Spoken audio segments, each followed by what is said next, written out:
Welcome to Paybooks. In this video, we will look at managing loan payments. Manage loan payment is basically to manage the loan payments that allows you to adjust the payment received outside payroll or waive part of the loan amount. To manage loan payments, on the home page, click Transactions. Scroll down to Spend Loan Management. Click Salary Loans and Advances. Click Manage Payments under Workflow. Click New. The date displayed will be the current date. Select the employee name. Select the loan from the drop-down. The loan amount, the till now paid amount and remaining amount will be automatically displayed. Select the loan installments that need to be settled by checking the box.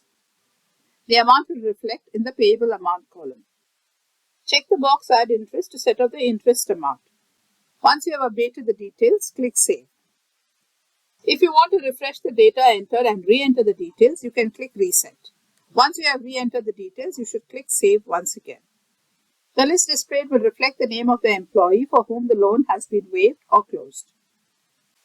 Thank you for watching this video and have a great day.